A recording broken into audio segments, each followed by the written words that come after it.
Hello Freya，我哋試下呢兩個字啦噃。咁佢哋兩個嘅發音咧有啲似，所以我擺埋一齊介紹。好，上邊嗰個先，逐個 IPA 讀下。啱啦，中間嗰個係個 clear L 嚟嘅，條脷條脷向上捲，舌尖掂住上顎，跟住發落嚟，就接住落讀後邊嗰個音。好，你成個字啊 flu 開估啊！好，就係呢一個字啦。到下邊嗰個字啦噃，逐個 IPA 試下。係啦，咁我第一個 IPA 咧，我想你再示範多一次。呢一個 IPA 咧係一個 voiceless consonant 嚟嘅，即係好似零有條線嗰個。係啊，佢發音嘅佢唔發音嘅，即係條聲帶唔震，淨係噴氣嘅啫。啱啦，做得好好，就係條脷伸前少少，舌尖喺上下門牙嘅中間，跟住噴氣，叻啦，做得好清楚。成個字啊 thrill 好，開估啊，係呢個字啦。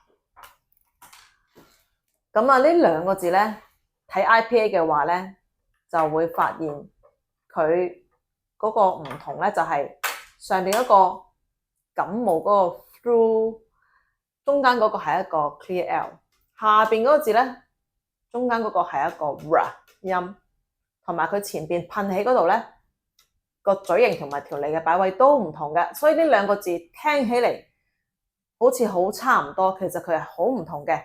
我哋一齊聽下字典點樣讀 flu through flu 中文翻譯是流行性感冒。I caught the flu last winter and had to stay home for a week. 去年冬天我得了流感，不得不在家休息1星期。The flu spreads quickly during the cold season. 流感在寒冷季節迅速傳播。Washing your hands frequently can reduce the risk of catching the flu. 經常洗手可以降低感染流感的風險。Through 有好多意思，常見嘅係通過、經由或從頭到尾。